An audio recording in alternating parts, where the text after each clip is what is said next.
Well, oh my goodness, this looks amazing on the big screen. Yeah, wait till you see it. Wait till you see it on the big screen.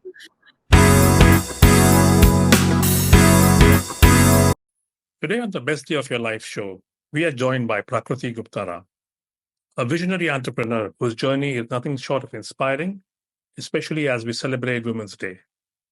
She beat cancer and is the director, co-founder, and driving force behind India's dedicated Kaftan brand, the Kaftan Company.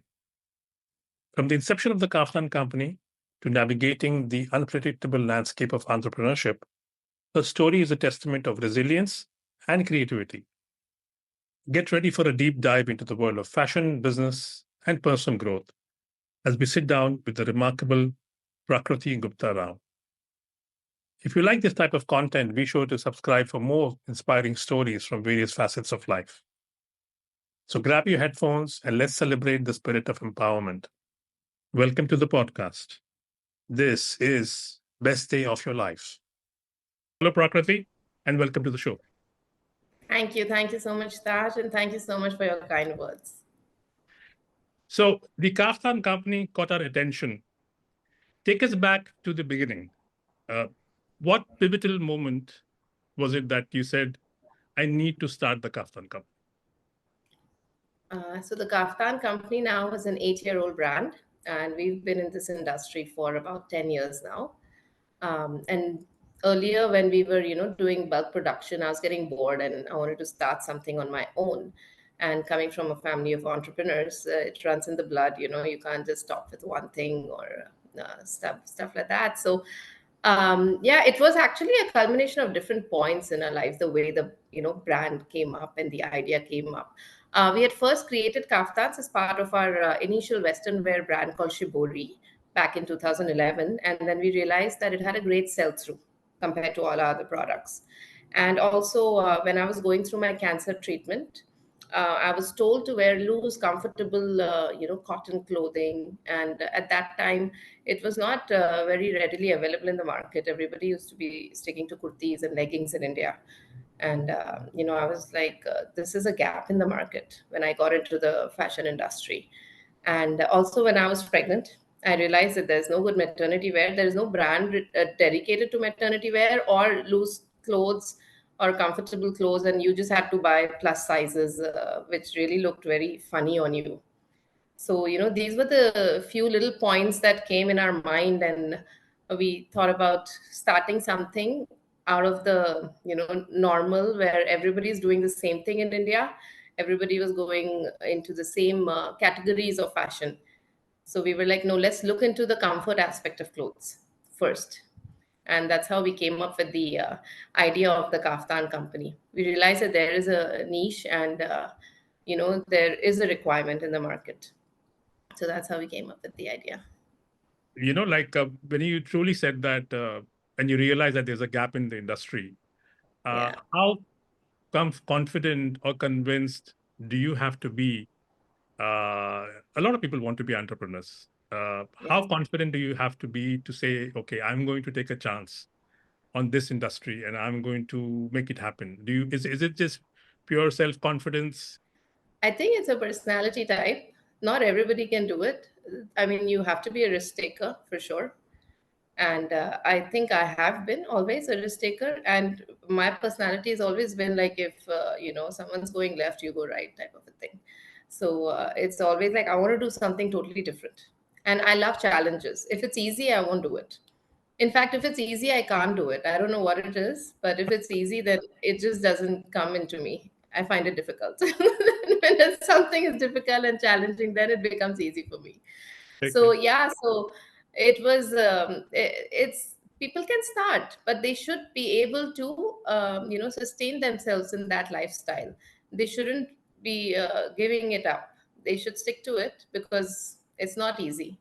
Entrepreneurship is not easy. It's easy to start, but when you go into the growth stage, you do get stuck, and then you realize you can either go down and going up is tough. And as you said, entrepreneurship is kind of a roller coaster. Uh, Tell us about maybe an incident that you had to go through. Yeah. So You're right, there are multiple challenges, and it is a roller coaster ride, and it continues to be.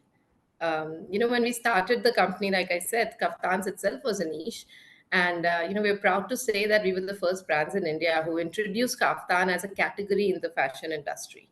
So the first part of the roller coaster was to make people understand what the product is and how, we've incorporated a garment, a silhouette like a kaftan in each and every occasion wear, like from day wear to night wear to lounge wear to party wear to kids wear, maternity wear. So we've used one silhouette and we've created so many categories.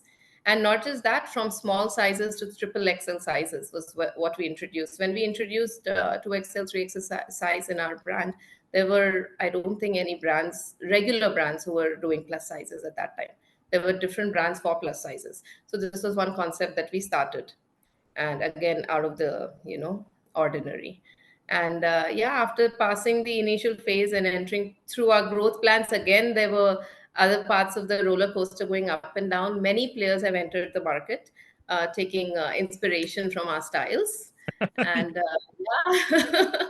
and with the overall so that, from zero competition you suddenly went up to thousands of brands competing within your space. So that was another part of the roller coaster you had to face and see what is going on.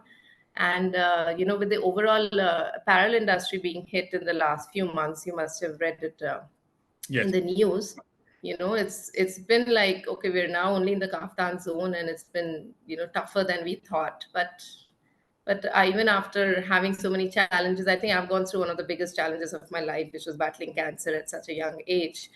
True. And that has given me the perseverance and the strength to fight anything that comes my way. And of course, so we keep doing that. We keep reevaluating and strategizing and making sure we move forward. Your story is from India to Canada to Dubai and then back to India. Yeah. Yes. You were with Mercedes-Benz in Canada. So Yes. how do you think your life would have shaped had you continued to stay with Mercedes-Benz? To be honest, I never think about that. I always move forward and I never look back because I enjoy every moment I live. So I loved my life in Canada. Dubai was very short lived because I got sick. And I love my life in India too. I never have any regrets, and I live for the moment so that I can take those memories with me and relish it forever. Yeah, that's a great takeaway for anybody listening there. So, live for the moment. So, loungewear is distinct. You've obviously been an OG into the market with introducing kaftan and highlighting the category. What is distinct with the Kaftan company?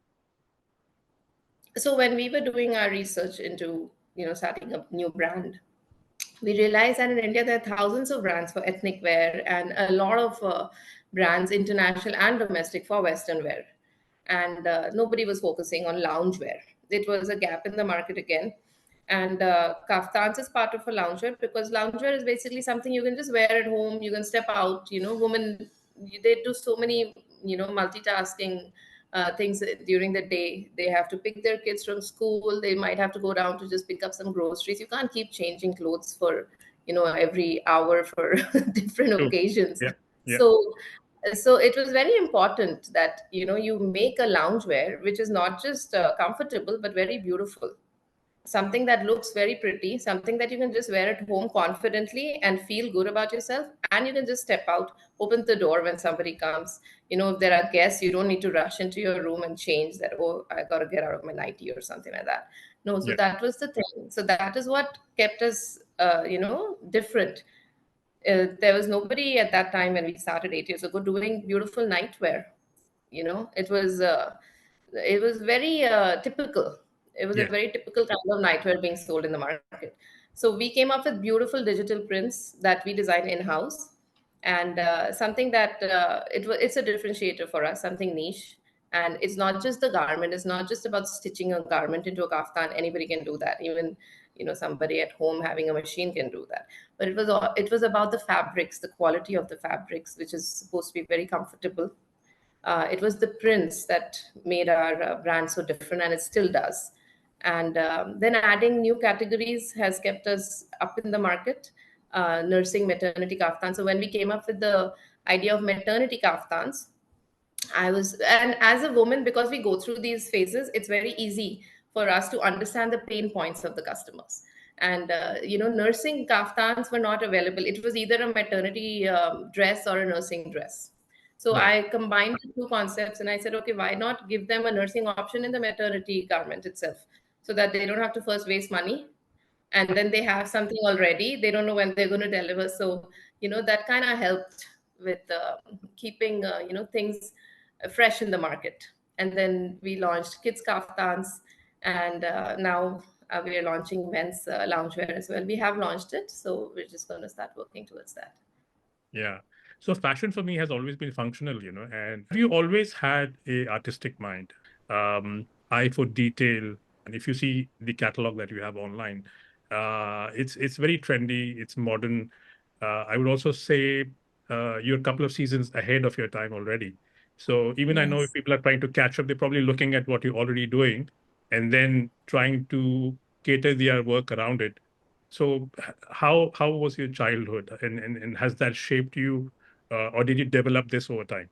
I think childhood was, of course, it wasn't very creative as such. I was always an analytical kind of a child. I think Okay. I still am. I don't think I'm a very creative person, but I think I do have an eye for detail and for colors and for creativity. Myself being a shopaholic, I understand what people are That looking helps. for. That helps. Okay. Yeah. So, and also, I have traveled a lot. I love traveling, it's my passion.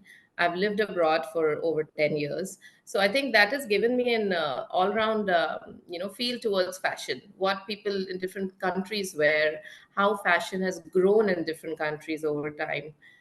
Things like that have helped me. Creativity, of course, I have a whole team, and without them, I can't do anything. But of course, I am able to give them the right direction and the right thought process, so that the team can come up with beautiful ranges of kaftans and ranges of garments. So, interesting you say that, because designs often carry stories, and we always see a certain theme that designers reflect. Um, Yeah. any certain theme or story that is close to your heart? I don't think there's any one in particular, because there's so many favorites. I don't think if it's not my favorite, I would launch it. It's like if you have 10 children, you have to love them all, So, Yes, you have to love them. You do love them all. You don't even have to. You just do. And yeah. but I can say that digital prints are very special to me, because we come up with the relevant themes based on the season, based on the trends which are happening in New York, Paris Fashion Weeks. We do that. We have a look and see what the international market is doing. And I also come up with a lot of themes based on my travel journeys and experiences. I might like something, or I might like some part of nature, and then I'll come back and tell my team, okay, I like this theme. Why don't we look at the colors and the aspects of this, and then we work on the designs, we work on the prints. And one thing good about our digital prints is almost impossible to replicate them, because we put in a lot of hard work to come up with our prints. So these digital prints that we come up with are very close to my heart. So open your mind, travel. Yes. Yeah, be aware of your surrounding. Basically, you'll get inspiration from there. Yeah, true. Taking risk is always part of the business.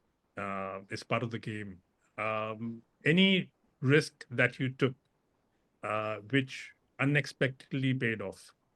I think the idea to start the brand itself in a market flooded with other kind of brands, so many brands, was a very risky decision to get into the, because I could have gotten into any industry at that time.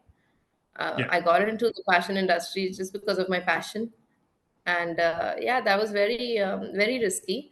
And to start a niche market, like, we didn't even enter a niche market, we pretty much started a niche market. And we spent almost 2 years educating our customers on what we are selling, and not to mistake them for regular nighties. So Yes. that was a huge risk. It was very risky to get into that, because changing a customer mindset, who have been following the regular norms for years, is very difficult. And I think the reward for us now is to see where the brand is now. And sometimes when we go out and we say, okay, we own the Kaftan company, and then somebody says, oh yeah, I know that brand. that feels that you're doing something right. Because being recognized for an online brand is very tough. There are just too many out there. True. So yeah, it feels like our risk has paid off. So, is there any special age group that goes for your style of clothing? All across, definitely. Yeah, Even a 3-year-old can wear a kaftan, and an 85-year-old can be very, very comfortable.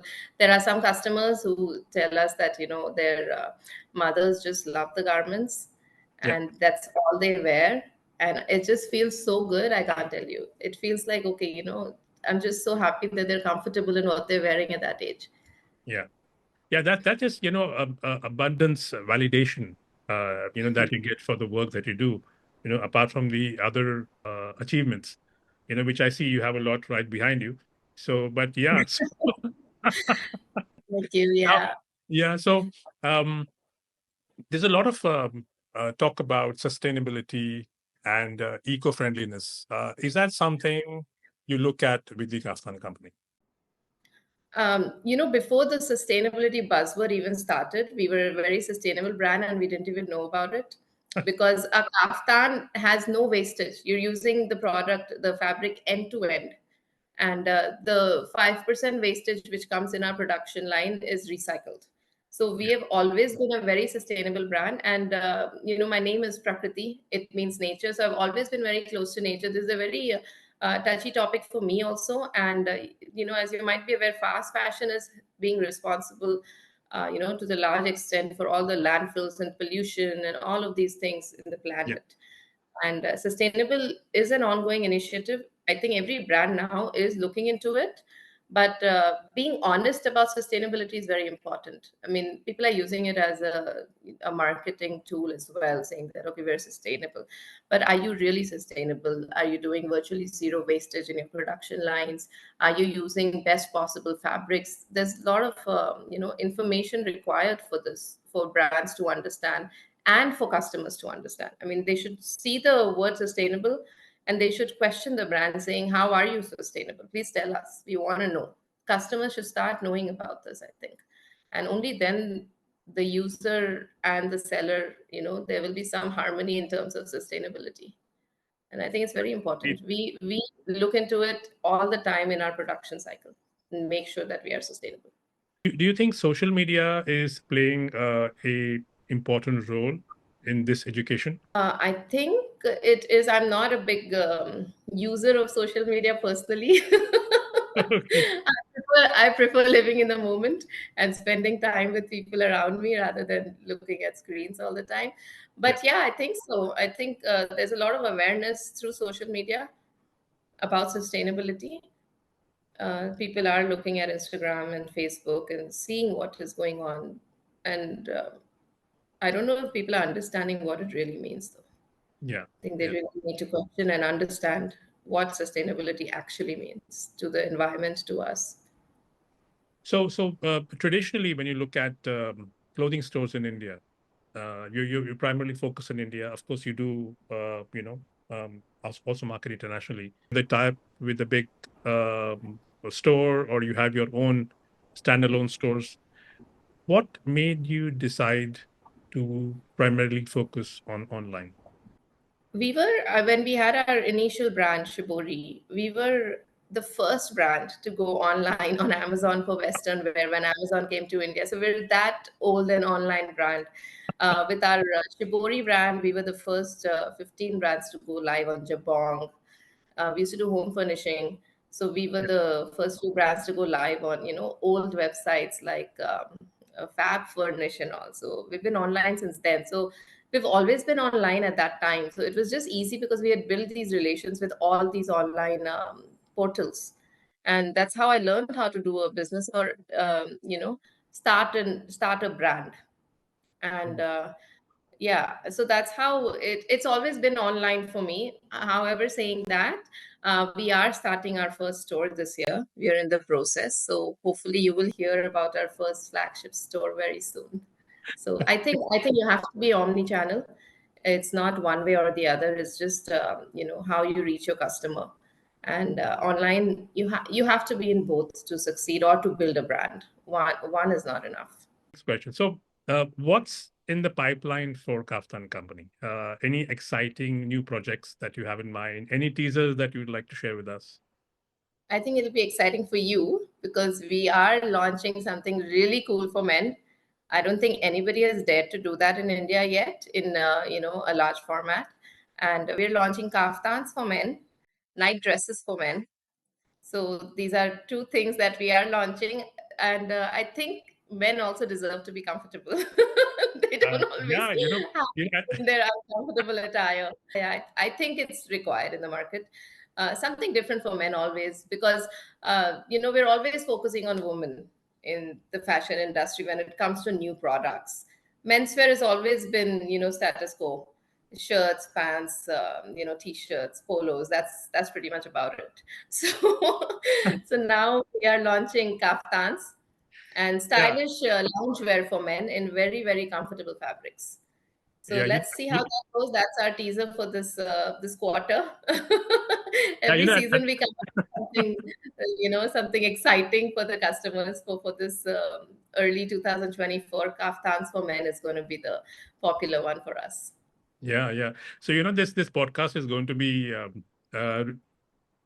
broadcasted or go live on Women's Day, which is 8th of March. So I think the women listening to the podcast will also be excited because they can now finally buy something, for the men Yes, from the totally. Kaftan Company. And at the beginning Exactly. beginning of the podcast, I actually had this question in my mind, but I was kind of not sure if I should ask you this, that if you're making something for menswear, but yeah, yeah, Hey, why should women have all the fun, right? Come on.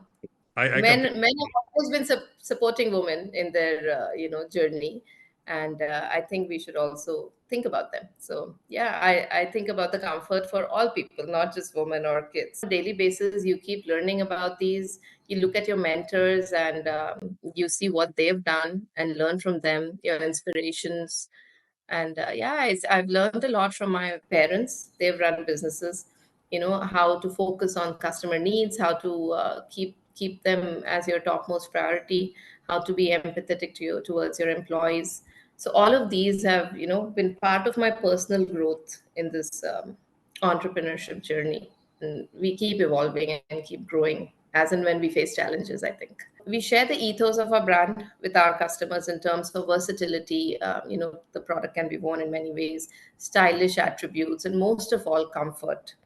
We're able to connect with our audience that appreciate these attributes, apart from, of course, designs, which all brands focus into these, but the versatility, stylishness, comfort, these are the three aspects that we connect with. Yeah, yeah. And just talking about you just spoke about mentor. Who has been the biggest mentor for you in your journey? Biggest mentor, my parents. They worked together their life and built such a beautiful life for us, for me and my brother. So I think, yeah, my parents are my biggest mentor. Learning empathy from them, learning to be honest, and the integrity part of our brand, it all comes from the way my parents have done their businesses. And one of my biggest inspiration is Mr. Ratan Tata. I just love the way he's worked, and I read a lot about him and how he has handled such a huge empire.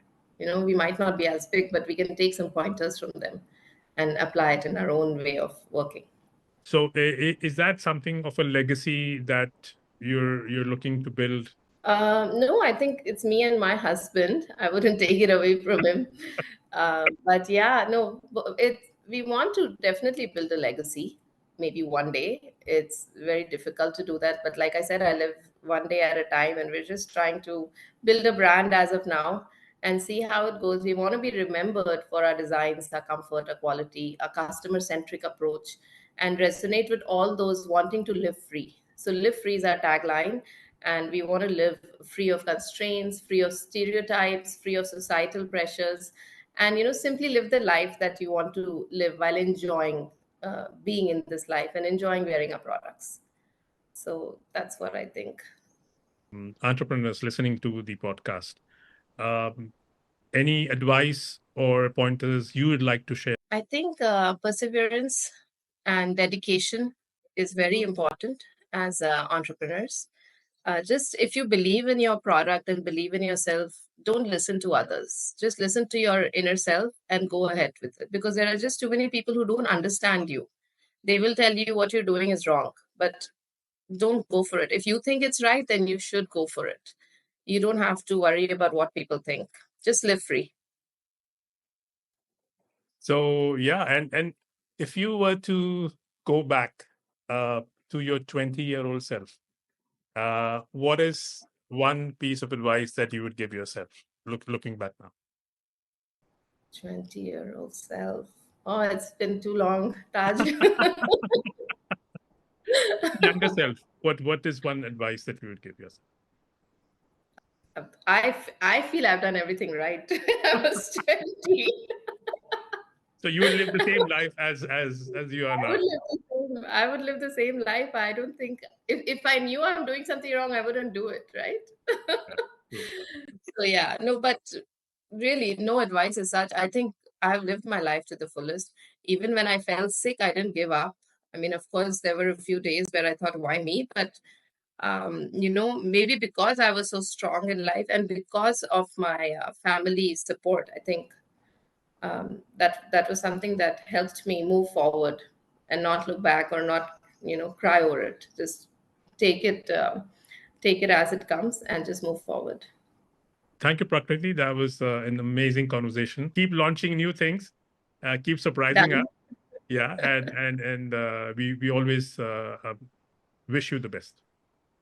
Thank you so much. Lovely being here.